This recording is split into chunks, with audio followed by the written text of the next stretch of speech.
Bueno, ¿qué tal? ¿Cómo les va? Buenas tardes. Estamos en la segunda clase del curso de apuestas online.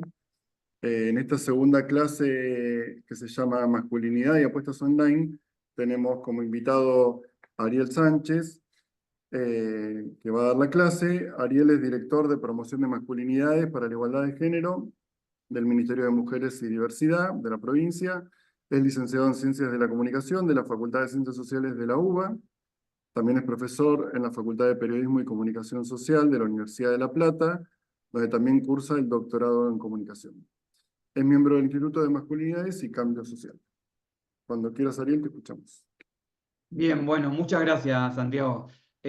Ahora sí, arrancando, estaba costando un poco el inicio con la transmisión, pero acá estamos. Así que, bueno, buenas tardes, bienvenidas y bienvenidos a esta segunda clase de este curso. Ahí, como Santiago me presentaba, yo estoy a cargo de la Dirección de Promoción de Masculinidades para la Igualdad del Ministerio de las Mujeres y lo que venimos a traer un poco a este encuentro, a esta segunda clase, es algunas miradas específicas que podemos llegar a tener sobre la problemática de apuestas y sobre todo qué estrategias nos podemos dar o qué preguntas podemos pensar para construir algunas estrategias de abordaje teniendo en cuenta ciertos datos vinculados a la temática de apuestas online, ¿no? En principio, digamos, contarles un poco quizás cómo llegamos a darle un marco, digamos, a construir, si se quiere, esa importancia de la perspectiva de género, pero sobre todo la perspectiva de lo que nosotros llamamos el enfoque de masculinidades o el enfoque de género para trabajar con varones o el enfoque de género para pensar ciertas conflictividades que ocurren en el mundo social en general. Una de ellas consideramos que tienen que ver con la apuesta, digamos, o lo que está sucediendo hoy actualmente con las apuestas, que entendemos que con ciertas preguntas vinculadas a la perspectiva de género y al trabajo, a pensar el trabajo con varones, podemos agregar, digamos, mayor,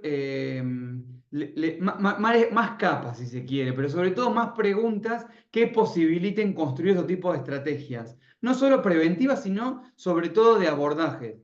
Entendemos que cuando no se incorpora, no se piensa la perspectiva de género para ciertos fenómenos sociales o ciertas prácticas sociales, nos estamos perdiendo de vista no solo una dimensión, una explicación a cierto problema o algo que acompaña y le da mayor densidad o estructuralidad a un problema, sino sobre todo nos estamos perdiendo de vista la posibilidad de pensar estrategias que sean exitosas, en definitiva, para abordar, digamos, y para resolver ciertas conflictividades. En este sentido es que no entendemos al género como, ni siquiera todavía a masculinidad, sino no entendemos al género como un aditivo, digamos, como algo que se incorpora y que le da como que viene a decorar algo más, digamos, algo que hay que nombrar sí o sí, sino que es un modo de pensar, digamos, ciertas problemáticas sociales y dar cuenta de la distribución de relaciones, cómo se dan, digo, pensar las lógicas de expectativas, deseo, la construcción de ciertas subjetividades, la relación que tenemos con las tecnologías, con las prácticas cotidianas, que solamente pueden entenderse, digamos, o comprenderse si nos preguntamos desde estas cuestiones vinculadas al género. Es decir, ¿qué pregunta incorporamos y qué datos tenemos en relación a esas preguntas? En este sentido, ¿por qué el género eh, es más que un tema y el enfoque de masculinidades es más que un tema a agregar, sino que es una forma de darle otra dimensión u otra pregunta o mayor profundidad a la pregunta por un consumo problemático, por ejemplo, cómo se comenzó a pensar desde la primera clase de la semana pasada, pero sobre todo para pensar el contexto en el que se dan estas cuestiones, qué está pasando con esas apuestas y sobre todo es cómo podemos dimensionar el fenómeno y cómo podemos pensar estrategias de cada uno de los lugares. Algunos haciendo políticas públicas, otros en espacios educativos, otros en espacios de salud, otros trabajando comunitariamente con esos jóvenes. Digo, en cada uno de los lugares podemos pensar estrategias de acuerdo a las preguntas que nos podamos realizar. Primero, digo, muchas veces se habla, y lo van a ver, digo, y van a leer en los informes. Nosotros, de hecho, le compartimos para esta clase un informe puntual que no es de acá, pero que después podemos ir agregando algún contenido más, que no solo, digo, habla de los datos de los jóvenes vinculado a las apuestas, sino que habla de una presencia mucho mayor de 70-30 de los varones jóvenes en ese tipo de prácticas. Y esto es importante a tener en cuenta y me parece que es la primera dimensión sobre la que debemos reflexionar, digamos, ¿no? Muchas veces tomamos el dato de género simplemente como un dato en un gráfico, un dato en una tabla, un dato casi descriptivo, un dato que simplemente nos sirve para llenar una columna y marcar con una cruz. Sin embargo, darle densidad a ese dato implica comprender esto que dije al principio del enfoque de masculinidades y cómo trabajar con varones implica tomar dimensión de los recorridos y las trayectorias de los varones a lo largo de toda su vida, los modos de crianza, las expectativas que se tienen sobre ellos, los mandatos que funcionan, los costos, a qué están expuestos, a qué no, digo, la relación con la violencia a sí mismo, digo, las formas de socialización en género específica que el mundo tiene preparado para los varones, digo, las normativas sociales que depositan ciertas expectativas en que una crianza sea exitosamente, digamos, llegue al grado exitoso de ser como exitoso un tanto varón, implican y dimensionan efectos sobre esas personas y sobre las prácticas cotidianas. Por eso, el primer elemento a tener en cuenta, ese dato del mayor porcentaje de los varones, digamos, apostando, digamos, y siendo parte de ese tipo de prácticas, no tiene que ser simplemente un dato a mencionar, sino que fundamentalmente nos puede abrir un abanico de explicaciones de por qué están sucediendo esas cosas, por qué se masifican. En este contexto, digo, particular, que empezaron a ver el contexto en la primera clase, acá lo que agregamos, en principio, es una pregunta puntual sobre cómo el género interviene, digamos, en esas decisiones o en esas trayectorias de esos varones en la práctica de las apuestas, digamos, ¿no? Hay otros datos que digo que están presentes en ese informe, pero también en otros que hablan no solamente de que son más varones, en porcentaje, sino además que al mismo tiempo los varones son quienes mayor proporción utilizan, digamos, de su gasto, digo, del ingreso que tienen, sea por prestado, porque le pidieron a alguien, o su ingreso propio, lo que sea, el mayor porcentaje de ese ingreso que tienen lo usan, digamos, en la apuesta, digamos, en la circulación de este dinero. Es decir, son más varones ingresando a la práctica de la apuesta deportiva, pero al mismo tiempo más varones decidiendo en ese marco tomar las prácticas más riesgosas dentro de lo que es la apuesta, digamos, ¿no? Perdón, esto de que utilizan la mayor proporción está en un informe que se llama Apostar no es un juego. Está ahí, digamos, el porcentaje que utilizan de su ingreso, que su ingreso ya puede venir por ingresos propios por trabajo, puede venir por dinero prestado o nada, ahorro por haber pedido a su familia plata, entonces se quedan con ese ahorro y lo utilizan, digamos, para este tipo de prácticas.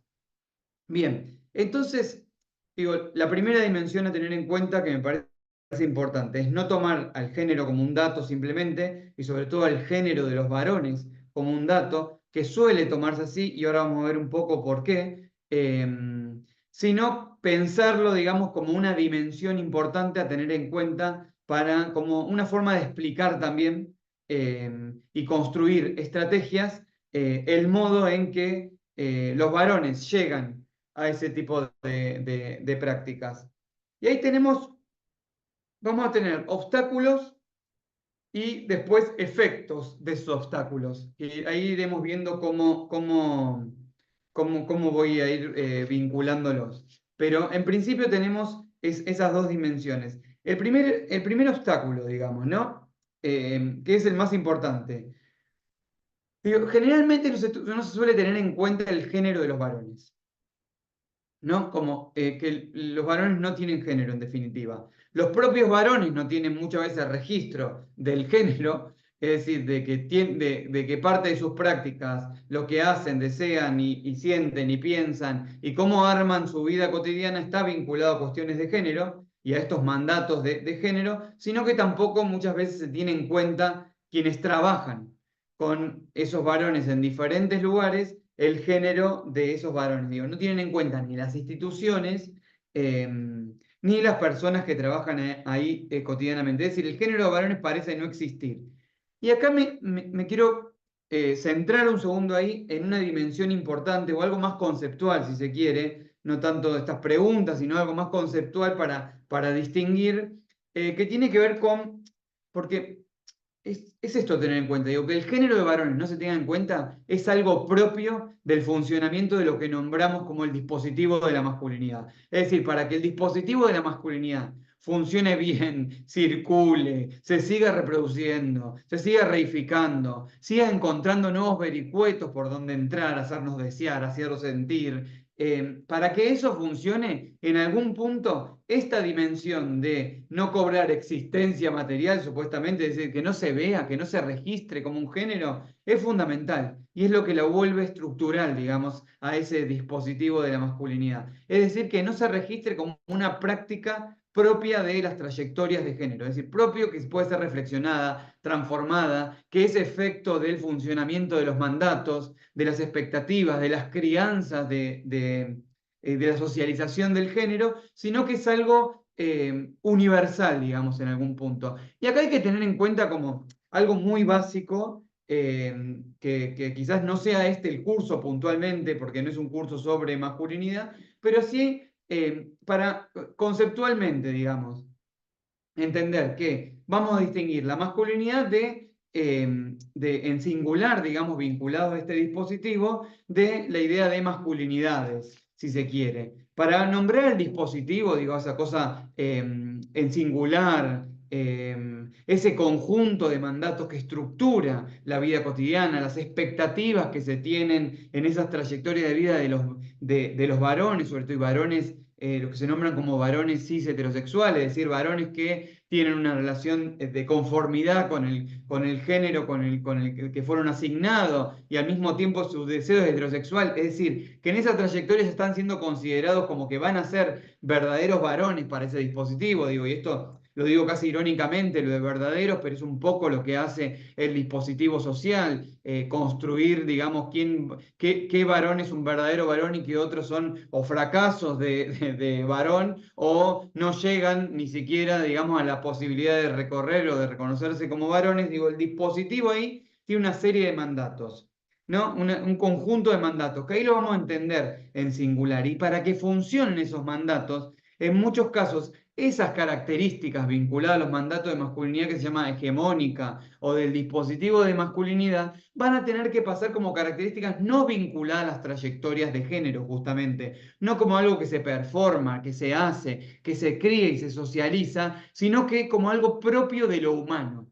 Es decir, las características generalmente vinculadas a la masculinidad, que tienen que ver con la fortaleza, con la racionalidad, con la separación tajante con lo animal, supuestamente, ¿no? A través de esta de la racionalidad, digo, de una relación con la naturaleza que es de dominio y de extracción, si se quiere, una relación de superioridad, van a ser características que generalmente e históricamente se han vinculado a lo humano en general. Entonces, en esta vinculación entre los hombres y la humanidad y esas características, es que todos los mandatos vinculados a ese dispositivo de la masculinidad han pasado, digamos, naturalizado o invisibilizado como un modo universal de ver al mundo. Es decir, las características cotidianas vinculadas a la masculinidad van a ser las características vinculadas a la humanidad en general, ser humano, al sujeto, lo que se espera de un sujeto humano. Y cualquier otra característica que quede por fuera de eso va a ser construida como una diferencia. Esto fue cambiando un poco a lo largo de la historia, pero sigue, digamos, teniendo una fuerte presencia y sigue provocando obstáculos para que se comprenda a la masculinidad o a los mandatos de masculinidad como parte del género. Y en definitiva, al género de los varones como algo del orden del género. Si ni siquiera se registra que lo que hacen los varones, lo que sienten, lo que quieren hacer en la vida, esté vinculado a cuestiones de género. Teníamos entonces qué preguntas incorporábamos y esta distinción entre el dispositivo, digamos, de masculinidad y pensar, digamos, la estructuralidad de ese dispositivo, ese conjunto de mandatos que tienen a esos varones cis heterosexuales, había dicho, como los principales destinatarios de esos mandatos, pero sobre todo, digamos, digo, pensando en este conjunto de mandatos, lo que da, digamos, es la dimensión de género de toda la estructura social, digamos, de comprender, si se quiere, esas trayectorias de los varones, no comprenderlas en calidad de género, tiene que ver con esa ligazón profunda, histórica que decía, entre la figura de lo humano y la figura de los varones, digamos, esas características de la racionalidad, esa distinción de la naturaleza, la fortaleza, inclusive la inteligencia en algún momento, eran consideradas como las características universales y no tanto como características del orden del género. Eso hace que muchas veces cuando se quiere hablar de la perspectiva de género o empieza a hablarse de la temática de género, muy pocas veces se comprendan que las acciones que realizan estos varones, digamos, lo que hacen, lo que desean, cómo se pelean o no se pelean, cómo se matan, cómo aman, cómo violentan, cómo humillan, cómo vulneran, sean comprendidas en clave de género. Sino que cuando voy a pensar el género, voy a pensar o el género de las mujeres, o inclusive en algunos casos que se incorpora género y diversidad, entonces voy a pensar lo que le sucede o qué voy a hacer con respecto a gays, lesbianas, travestis, trans, no binarios, o mujeres cis heterosexuales. Pero muy pocas veces cuando involucra un dato a los varones, y esos varones cis heterosexuales, nos parece que la pregunta sobre el género puede traernos, digamos, algo de una explicación, un argumento, algo que nos dé la posibilidad de fantasear, digamos, con abordajes diferenciales también. Porque en algún punto no está construido como diferencia ese género de los varones, por lo tanto, al momento de pensar estrategias, ni siquiera se piensa en estrategias diferenciales. Porque ¿para qué voy a pensar estrategias diferenciales si estoy trabajando con toda la población? En ese sentido, digo, y ahí es donde llegamos desde la dirección o con las preguntas que nos hacemos de la dirección. Digo, llegamos a este problema como muy claro. Empezamos a registrar que están los datos de varones, que los varones un 70% mayor. ¿Cómo empezamos a leer este dato? ¿Cómo empezamos a registrarlo? ¿Cómo empezamos a pensarlo? ¿Hace falta pensar una estrategia diferencial? Lo que suele suceder cuando hay muchos varones involucrados es que se tomen otro tipo de interseccionalidades y nunca la de género, digamos, ¿no? Entonces, por ejemplo, ahí es sobre varones jóvenes y lo que se toma como características es la juventud. Entonces, se piensan estrategias destinadas a la juventud, entonces pienso, bueno, no tengo que ser adultocéntrico para pensar una campaña, o no tengo que ser adultocéntrico para abordaje, tengo que darle lugar a la voz de los jóvenes. Bueno, acá hay un obstáculo principal. Digo que si no entendemos que el género de los varones también está inmiscuido, digamos, en esa problemática, y no solamente su juventud, digo, la generación, digamos, como marca, digamos, de ese cuerpo, de ese sujeto, sino que está el género también involucrado, muy posiblemente no encontremos tampoco las formas de hablarle, pensarlo, abordarlo y construir también salidas o pensar, digamos, algunas resoluciones a ese conflicto o a algún modo de hablarle. Es decir, este primer obstáculo hay que sortearlo de un modo muy claro y con una pregunta muy clara. No hay receta, obviamente, para sortear el obstáculo, pero sí hay preguntas. ¿Qué del género de los varones está involucrado en esa problemática? Es decir, ¿qué hay del género de los varones que se involucra en esa problemática, que lo hace hacer, lo lleva, digo, genera cierta expectativa? ¿Qué está poniendo, digamos, de los mandatos de masculinidad en ese, digamos, en este caso, en esta problemática puntual de las apuestas, ¿no? ¿Qué se está poniendo ahí? ¿Qué hay ahí? ¿Es toda la explicación la que agota? No. Digo, hay una explicación seguramente vinculada al contexto, a la relación con las tecnologías, al momento del capitalismo que estamos viviendo, a la relación con el dinero, la subjetividad del dinero y la tecnología, al uso de otras tecnologías. Digo, seguramente hay explicaciones también que hacen más grande y más complejo el problema. Pero en principio preguntarse qué hay de esa relación con los mandatos de masculinidad. Ahora voy a volver sobre esto, pero antes quiero mencionar otro obstáculo que está muy vinculado a cualquier cuestión que cuando digo, hay un fenómeno que es como bastante casi de funcionamiento perverso del propio dispositivo de masculinidad, que es que, por un lado, tiene expectativas le enseña a esos sujetos que considera como que son quienes tienen que cumplir y llevar a la práctica los mandatos, ciertos roles, ciertas prácticas, cierta relación con el mundo, pero cuando esos roles, esas prácticas se llevan de manera exacerbada, que se pone muy en evidencia la- el, el- el funcionamiento de ese mandato, el mismo mundo que le provocó esas expectativas tiende a generar la patologización o la monstruosización, sería, ¿no? La monstruificación, ¿cómo sería la palabra? Pero digo, como construir como monstruosa esa práctica, es decir, o es loco, o es un monstruo, o está enfermo, o es patológico. Entonces, la única salida frente a eso es como la cura, la exclusión o la expulsión, ¿no? Pero no hay otro tipo de salida o otro tipo de pregunta. Es decir, no nos preguntamos en esas trayectorias qué hubo de toda esa socialización, de esos mandatos en funcionamiento para que se llegue a determinadas prácticas, digamos, ¿no? Y eso es importante tener en cuenta a la luz de comprender o darle una densidad conceptual a la problemática. Es decir, no solo tener en cuenta que muchas veces se invisibiliza el género de los varones, sino que cuando se visibiliza esas prácticas y se quiere encontrar una explicación, generalmente la explicación tiene que ver con una explicación patologizante o de la construcción de la monstruosidad sobre esas prácticas. Se fue de mambo. ¿Esto qué pasa? Esto pasa con este tipo de problemáticas y pasa con problemáticas, por ejemplo, vinculadas a las violencias.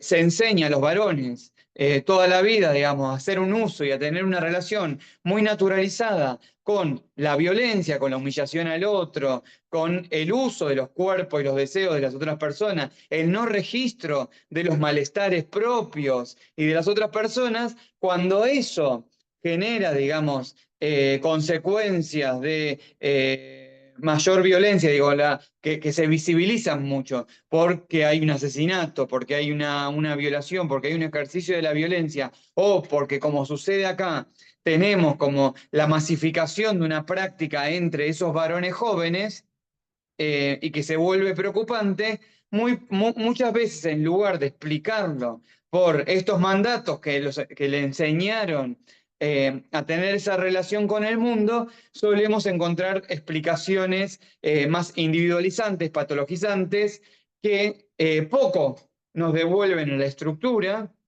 y mucho a el individuo, digamos, enfocado como una problemática de orden individual, sea la violencia o sea la apuesta. Digo, para situar esto en términos sociales, se vuelve como fundamental, digamos, pensarla, darle esto, ¿no? Darle una dimensión que nos posibilite entender el dato de varón de una tabla porque le preguntaron el género simplemente como una característica, darle una densidad explicativa a ese dato sí, a ese dato, darle una densidad explicativa.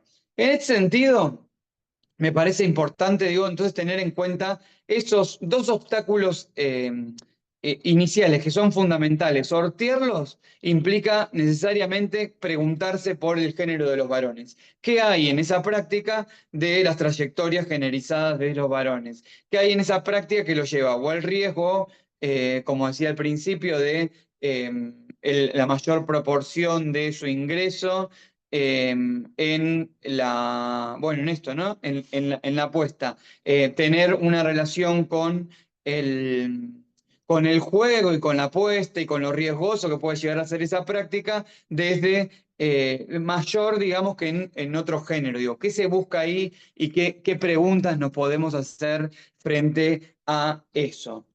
Hay otro elemento más que me parece importante a tener en cuenta antes de pasar a ciertos efectos que provocan los mandatos de masculinidad sobre la vida de las personas y que lo terminan asociando o vinculando a estas prácticas, a la apuesta, digamos, ¿no? O a prácticas de riesgo.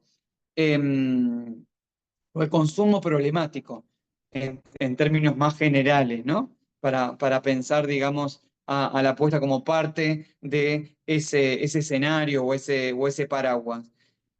Y es un elemento a tener en cuenta que siempre lo mencionamos cuando hablamos conceptualmente de eh, cómo se construyen las trayectorias generizadas de muchos varones. Mencionamos dos elementos como que son las columnas vertebrales del funcionamiento de los mandatos de masculinidad.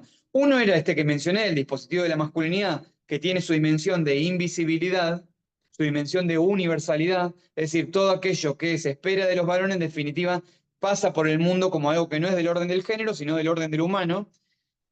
Y por el otro lado, una pregunta para hacerse, sobre todo en estas prácticas, siempre, siempre para tener en cuenta, es no individualizar la práctica y no pensarlo como un hecho aislado, un fenómeno para hablar identitariamente con un varón, o pensar qué le está pasando a esa persona, sino que pensar siempre la dimensión social, grupal y colectiva de ese hecho, de esa conflictividad, de ese consumo. ¿Por qué? Porque hay algo que se viene hablando hace mucho dentro de los estudios sobre masculinidad, que tiene que ver con que los varones se hacen varones a partir de la mirada y el escrutinio de otros varones. Y eso es un concepto que se nombra dentro de los estudios sobre masculinidad como homosocialidad.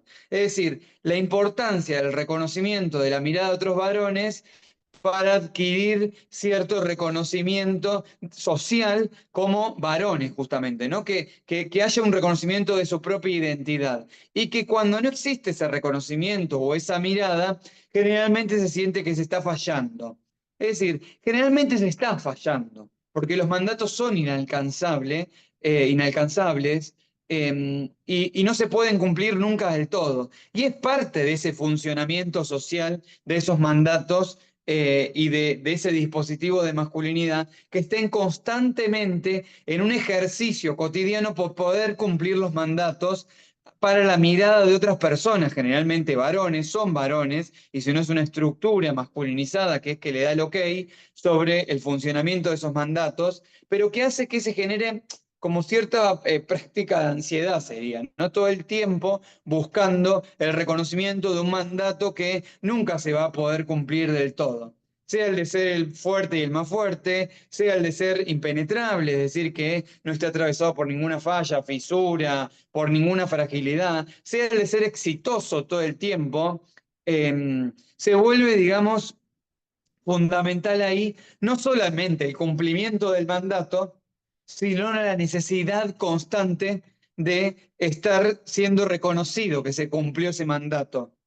Digo, esto que parece medio retorcido que estoy diciendo y medio repetitivo, digo, el mandato que se reconoce, digo que en esa trayectoria solo lo que importa es que la mirada del otro reconociendo el mandato tiene que ver con el propio funcionamiento. En las trayectorias generalizadas de los varones a veces vale mucho más esa carrera constante que el cumplimiento del mandato. Digo, hacerse varón en algún punto, en esas trayectorias implica todo el tiempo estar haciéndose constantemente. Y es que esa mirada y esa presión esté constantemente. Si se cumple el mandato en algún punto y se vuelve una certeza, generalmente es como casi, no sería casi problemático en algún punto, sino que lo que importa todo el tiempo es todos los mecanismos necesarios para cumplir y ocupar ese lugar constante. Digo, ¿qué se hace constantemente de manera repetitiva para poder ocupar ese lugar y que otros reconozcan eso? Es decir, ahí el funcionamiento de la mirada de las otras personas es importante. Y acá aprovecho porque seguramente hay gente que viene de diferentes ámbitos, no solamente para pensar apuestas, sino para pensar cualquier conflictividad en el sistema educativo, en el sistema de salud, en los espacios de organización, en espacios comunitarios, barriales. Digo, se vuelve fundamental entender que generalmente hay algo está la explicación de la mirada de los otros varones a comprender las prácticas de ese varón. Digo, la conducta, la práctica, lo que hace, la trayectoria de ese varón va a estar plenamente atravesada por la necesidad de la aprobación y el reconocimiento de la mirada de otros varones, porque así los educan desde muy chicos, digamos. La crianza del género o en esos mandatos de masculinidad va a tener que ver todo el tiempo con esa aprobación por parte, primero del grupo de pares, que puede ser el grupo de amigos, pero después van a ser sus grupos de sociabilidad, que generalmente van a ser masculinos, del club, de la escuela, del barrio, digo, con quién se juntan, va a aparecer una dimensión más de estar todo el tiempo de ese lado de la frontera identitaria que estar por fuera.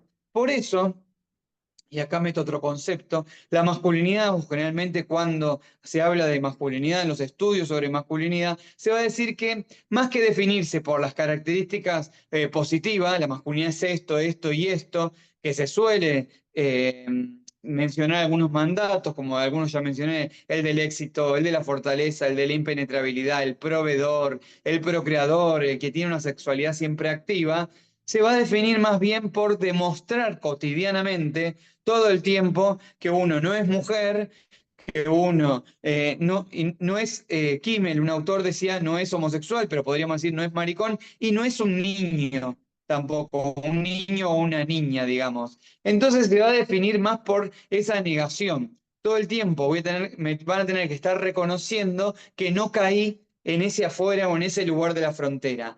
Estos elementos que conforman, digamos, ese dispositivo de masculinidad, la universalidad, la invisibilidad de los mandatos, que se entienda en clave de género, y la homosocialidad, que tiene que operar cotidianamente para que genere cierta ansiedad por la búsqueda constante del reconocimiento de la mirada de las otras personas, eh, van a ser fundamentales para explicar y hacernos preguntas sobre qué le ocurre a los varones, digamos, con todas estas prácticas y estas dimensiones en algún punto, ¿no? Eh, y sobre todo, ¿qué ocurre con las instituciones al momento de leer a los varones, ¿no? Y ahí quiero meterme en dos efectos. Eh, sí, dos efectos quizás que me parecen importantes a tener en cuenta. Eh, el que uno tiene que ver con este de la universalidad que ya lo mencioné, ¿no? Es un obstáculo, pero sobre todo provoca efectos en los abordajes, digamos, ¿no? Eh, cómo se generan, digamos, abordajes, cómo se construyen esas estrategias y cómo funciona muchas veces la ceguera de las cuestiones de género vinculadas a los varones, va a ser importantísimo para comprender cómo las trayectorias de esos abordajes, las trayectorias exitosas o no, o si vamos a fracasar o no en el abordaje de este tipo de cuestiones. Esto va a ser como importantísimo, es como el punto inicial a tener en cuenta. Que, que, que, que, como decía en principio, muchas veces tenemos en cuenta algunas dimensiones que no tienen que ver con género cuando estén involucrados los varones y muy pocas veces se piensa la pregunta por el género. Pero el tema es que si no pensamos que el modo en que los varones reciben o una campaña o una estrategia pedagógica o una oración que les diga si, en este caso, si tienes que apostar o no, si, digo, el modo en que se piense esa estrategia para desarticular una práctica va a tener que estar plenamente vinculada al modo en que los varones reciben ese mensaje, ese enunciado, esa narración, ese abordaje, esa escucha. Es decir, Y acá es como tenerlo en cuenta cuando se habla del género todo el tiempo, que se habla de la dimensión estructural del género, que el género no es nada más un concepto, un aditivo, no sé cuánto, sino que estructura el modo en que pensamos, sentimos, deseamos. No lo olvidemos al momento de hablar de los varones. Es decir, si lo pensamos para otras trayectorias de vida, la importancia que tuvo los mandatos vinculados al género en un montón de personas, en un montón de mujeres, por ejemplo, ¿no? La relación con la violencia, las expectativas que se tuvieron para sus trayectorias educativas, que deseen ciertas carreras o no deseen ciertas carreras, que hayan naturalizado el lugar que tienen en las prácticas en el cuidado, la relación que pueden tener con la maternidad a partir de los mandatos vinculados a una maternidad, digamos, que tienen que ser madres sí o sí para constituirse como verdaderas mujeres. Si comprendimos todo eso y le hacemos preguntas para a veces desarticular los mandatos para que cada quien pueda elegir sus trayectorias también en libertad, digamos, y que tenga todo el abanico de posibilidades y la potencialidad, digamos, de ocupar diferentes espacios laborales, educativos, vinculares, también hay que tener en cuenta toda esa dimensión al momento de hablar o pensar una campaña o una estrategia que involucre a esos varones. Es decir, porque los varones van a entender, desear, sentir, escuchar y pensar desde esos lugares, digo, desde ese lugar de varón. Digo, estoy diciendo como algo que parece tautológico, pero no es simplemente descriptivo, sino dar cuenta de que se desea, se siente, se vive, se escucha o no se escucha, se habla, se busca ayuda o no se busca. Se está buscando algo ahí vinculado plenamente a los mandatos de masculinidad. Es decir, no podemos desconocer la dimensión del reconocimiento homosocial entre pares para pensar cierto conflicto que involucre a los varones, cómo van a escuchar eso. Es decir, cómo comprender que un varón deje de hacer una práctica que capaz que es reconocida socialmente dentro de sus grupos de pares simplemente por decirle que eso te hace daño, porque a veces gana más, por ejemplo, el reconocimiento del grupo de pares se vive como algo menos problemático que el daño en sí que le puede provocar esa práctica, que el daño que piensan que les puede provocar perder ese reconocimiento homosocial. Es decir, perder esa categoría de formar, digo, de ser un verdadero varón en términos sociales, en algún punto.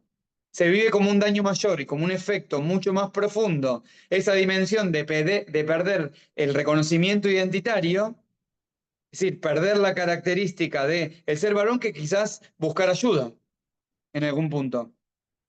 Buscar con quién hablar, digamos, pensar esta problemática o dejar de hacerla.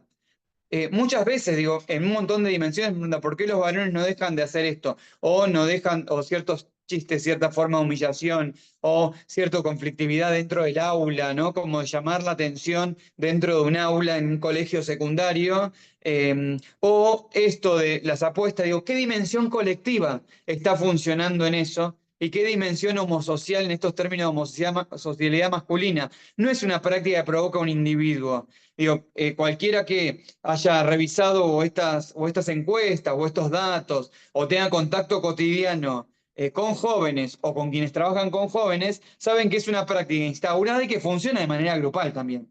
Por eso, esta dimensión social grupal hay que tenerla en cuenta al momento de pensar esta problemática y sobre todo generalizada. ¿Qué pasa ahí en el grupo de varones o cómo funciona la apuesta, digamos, dentro de un grupo de varones? ¿Qué lugar ocupa ahí en ese reconocimiento homosocial, digamos? ¿Qué se está jugando más allá de lo que se juega puntualmente, ¿no? ¿Qué se está depositando allí? ¿Qué dimensión del género se está depositando allí?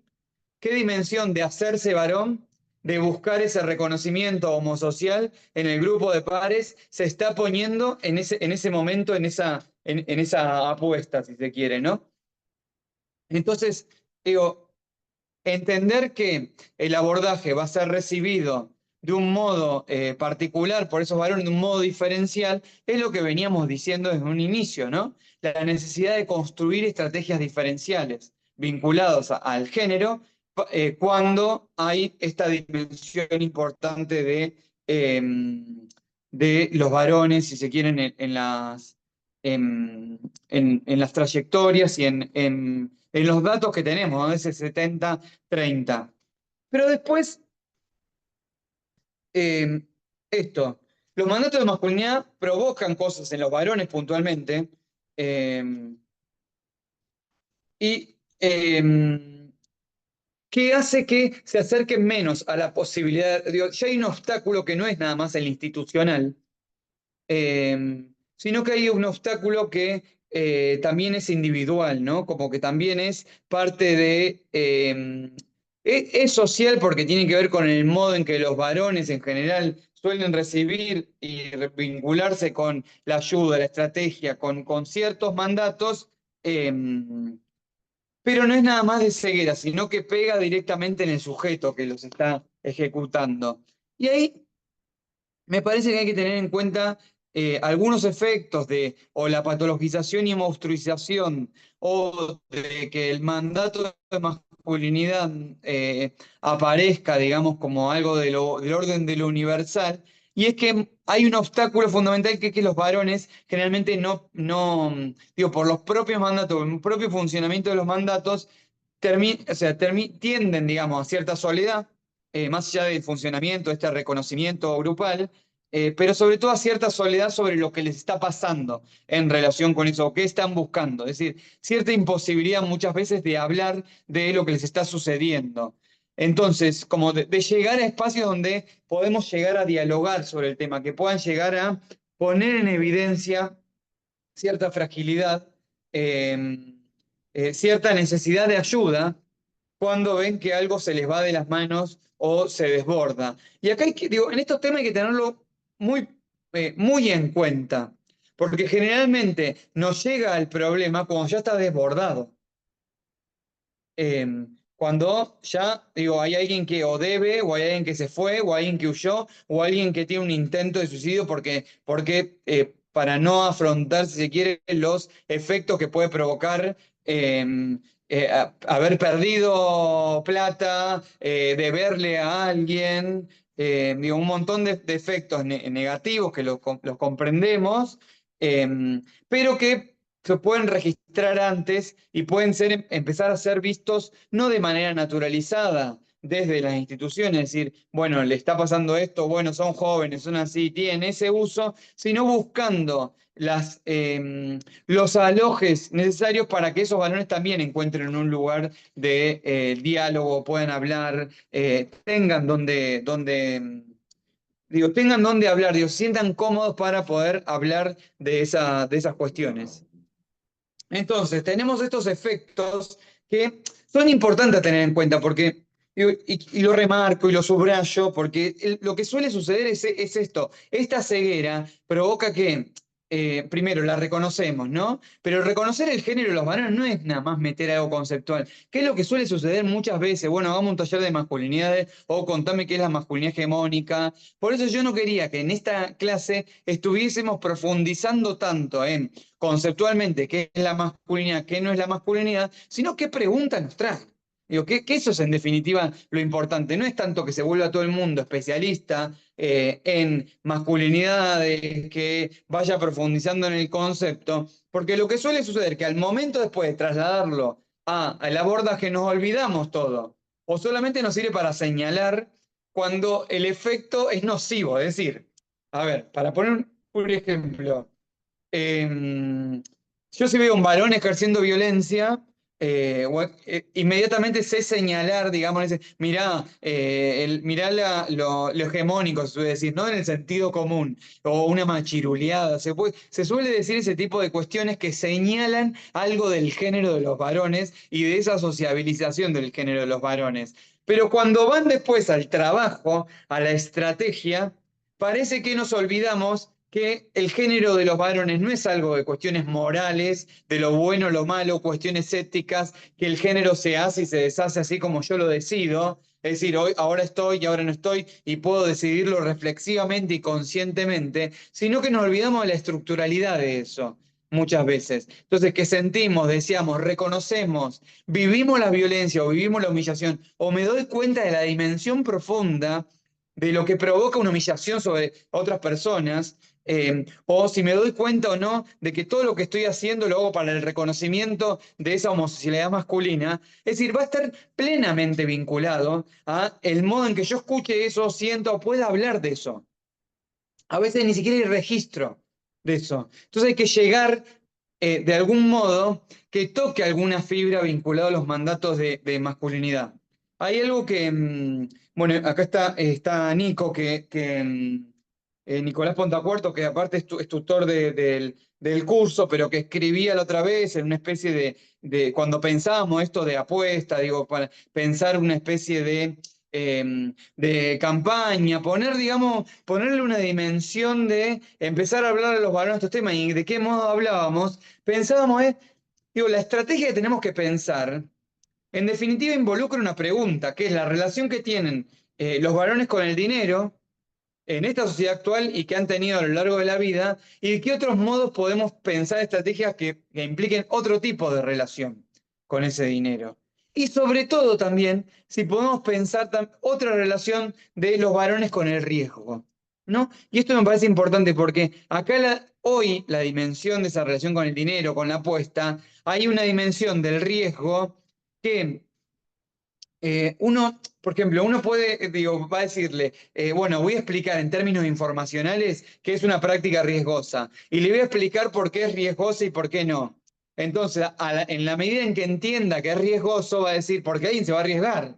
Si no, no va a querer tener riesgo esa persona, porque alguien quiere vivir su vida como un riesgo. Bueno, malas noticias. Los mandatos de masculinidad, trayectorias generalizadas de los varones y cumplir con los mandatos de masculinidad están plenamente vinculados al riesgo, o sea, estructuralmente vinculados al riesgo. Llegar a alcanzar ese check, digamos, que otros varones me reconozcan como varones, están plenamente vinculados al riesgo. Así que ir por una dimensión informacional sobre el riesgo, ya lo conocen el riesgo. Y porque conocen el riesgo es que están en esa práctica. Es lo mismo que cuando uno dice, bueno, voy y le digo a alguien que está en una práctica, digamos, en el tránsito, riesgosa, con una moto, colgando la moto, ¿no? Está ahí con sus amigos, y va con sus amigos y va colgando, generalmente van en grupo. Entonces voy a decir, bueno, me acerco y le digo, estimado joven, te voy a explicar por qué eso es riesgoso. Si vos la colgás, se puede ir la moto para atrás, te golpeas la cabeza y eso puede implicar muerte. O sea, tenés un riesgo mayor que es la muerte. Entonces él me va a responder, ah, claro, no me he dado cuenta que era riesgoso, bueno, voy a dejar de hacerlo. No, justamente digo, meter la dimensión del género no es simplemente describir, digamos, esa situación vinculada a cómo los varones hacen eso, sino comprender que esa dimensión es estructural y es el modo en que habla. Entonces ¿qué estrategia podemos comenzar a pensar para que el riesgo, digamos, digo, ¿cómo ganarle al riesgo como mandato en algún punto? ¿Cómo ganarle, digamos, simbólicamente? ¿Qué se puede, cómo se puede construir, digamos, un aloje a esos varones que no deseen el riesgo como única forma posible de identificarse, digamos, de identificación entre pares? Que no sea el riesgo el que están expuestos. Obviamente que esto es, digo, no es ir a hablar nada más con los jóvenes, es una sociedad que construye esa validación homosocial o esa validación identitaria a partir del riesgo. Por eso muchas veces nosotros insistimos desde la dirección que los mandatos de masculinidad son un factor de riesgo social y digo, no solo sobre la dimensión inicial que todos entendemos del riesgo, que es un riesgo para mujeres y gays, lesbianas, travesti, trans, con las cuestiones vinculadas a violencia por razones de género, por orientación sexual, por identidad de género, las humillaciones, las vulneraciones, las discriminaciones hacia esas personas, las formas de desigualdad de poder que existen en los ámbitos laborales, en el ámbito de salud, en las trayectorias laborales, que ese riesgo lo venimos hablando bastante y desnaturalizando bastante y se ha avanzado, no se ha resuelto, ni se ha reparado, ni nada, sino que se ha avanzado bastante en visibilizar y en pensar políticas reparatorias frente a esos riesgos, sino que toda una dimensión del riesgo de esos mandatos que implica en la relación de los varones con otros varones y todo ese riesgo que implica en la relación de los varones consigo mismo, es decir, quien ejerce esos propios mandatos está ejerciendo como una práctica del riesgo. Y aún más, el riesgo es el mandato. Eso me parece importante tenerlo en cuenta. Digo, no es nada más que el ejercicio del mandato, de la fortaleza, de la impenetrabilidad, provocan riesgos, del no llorar, no demostrar fragilidad, no tener ciertas cuestiones vinculadas a la empatía, no tener registro de lo que les pasa, lo que no les pasa, la necesidad constante de demostrar esa hombría frente a otros. No solamente eso es el mandato, sino que el riesgo mismo es un mandato. Entonces, lo que tenemos que empezar a pensar es cómo difuminar ese riesgo hacia estrategias más de cuidado. ¿Cómo el cuidado empieza a ser un mandato en algún punto? ¿Cómo otras relaciones? ¿Cómo resolvemos, digamos, ciertas cuestiones de crisis, de incertidumbre, que provocan cierto quiebre identitario en los varones y en las expectativas de vida o exitosa de los mandatos de masculinidad vinculados a esos varones, se transforman, digamos, y los pensamos a otros lugares? ¿Hay otras formas de alojar a esos varones? ¿Hay otras expectativas que puedan desarticular el riesgo como forma de vida? Como mandato fundamental para que entienda, para que seas reconocido como varón? ¿Cómo pensamos, si se quiere, el cuidado como una forma de vida, digamos, para que sus vidas sean mejores, más felices, más largas, que no maten a nadie, que no se maten a sí mismos, que no le deban a nadie, que no humillen a nadie, que no vulneren a nadie y que no tengan que huir y excluirse de su grupo de amigos porque pusieron en riesgo a sus amigos, se pusieron a sí mismos?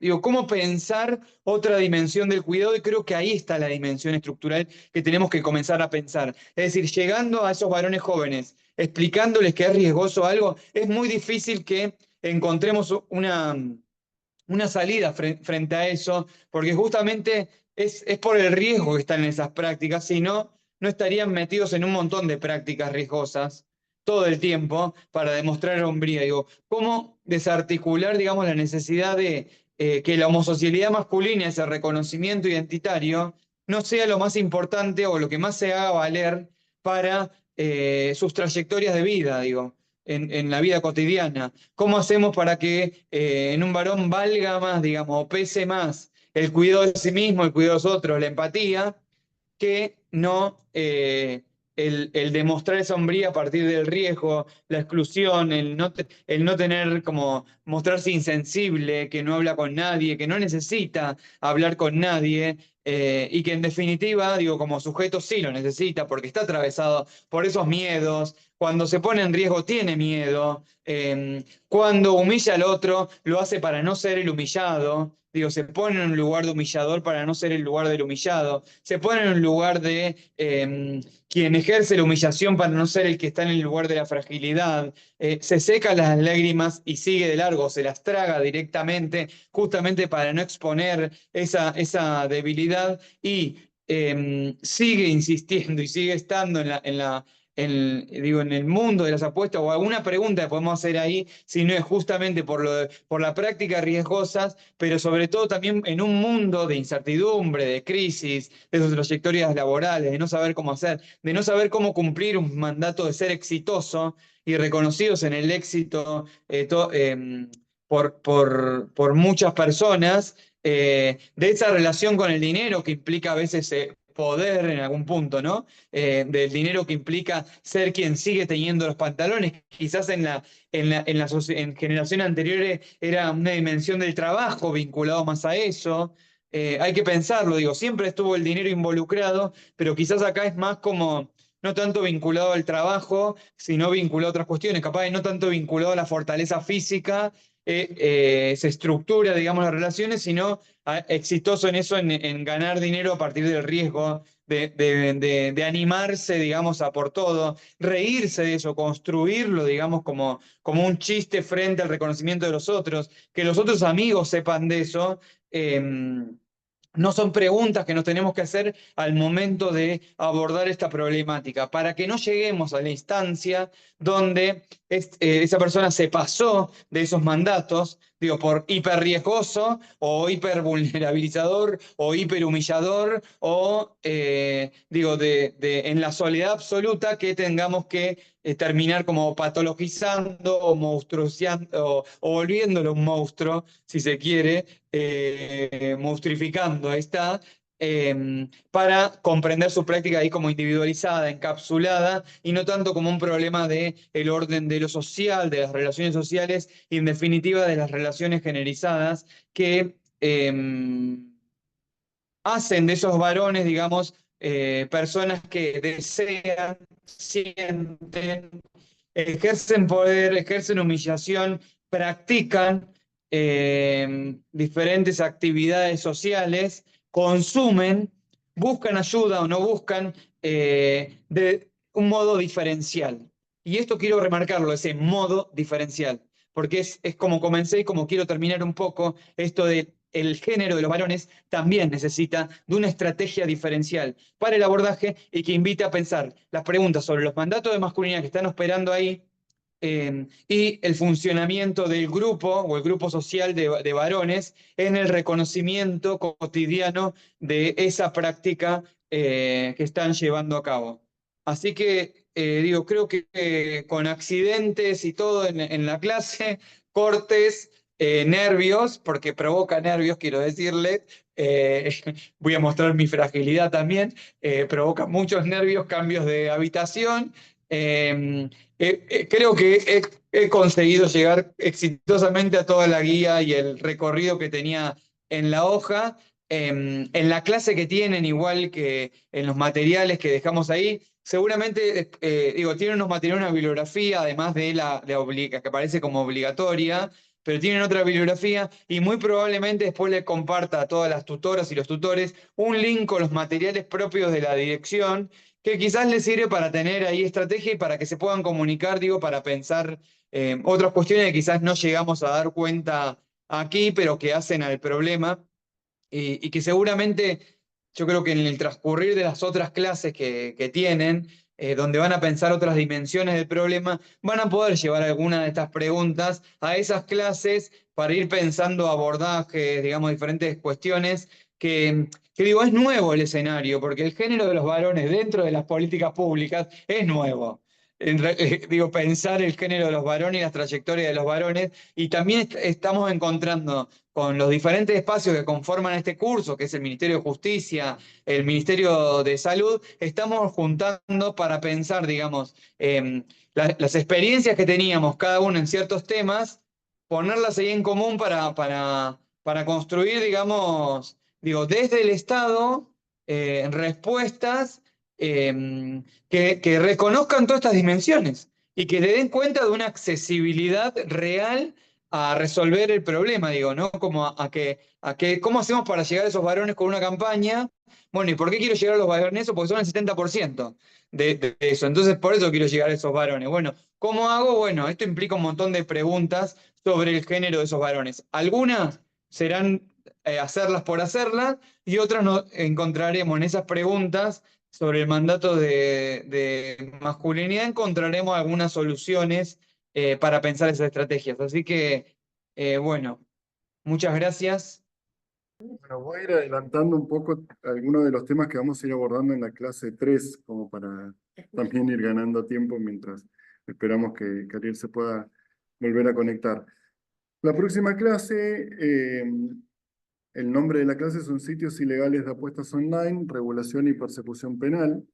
Va a estar a cargo de la Subsecretaría de Política Criminal del Ministerio de Justicia y Derechos Humanos. Y bueno, ahí lo que vamos a trabajar son los principios generales del cibercrimen, el marco normativo nacional e internacional, el mercado de las apuestas ilegales.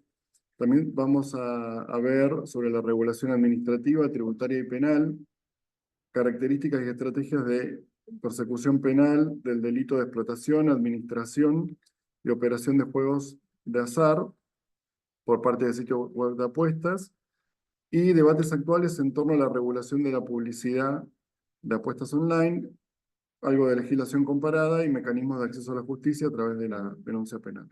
Ok. Si no, Santiago, muchas gracias. Bueno, gracias a vos. Pese Capaz que a hay todas alguna las pregunta, dificultades, algo. sí, hubo algunas preguntas. Te transmito a ver si podemos A agregar ver, pues algo. ya no puedo entrar al YouTube yo.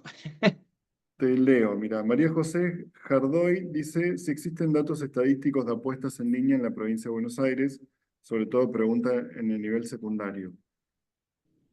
No sé si existe el apartado de provincia de Buenos Aires. Sí existe ese nacional que se hizo, que estaban por crear un capítulo específico de la provincia de Buenos Aires. Este de apostarnos un juego, iban Sí, a encontrar, ahí que se consigue, está colgado, si no también se lo podemos sumar en los materiales. Que iba a haber un apartado específico, un capítulo específico destinado a la provincia de Buenos Aires. Los datos que sacamos son de ahí, que son a nivel nacional.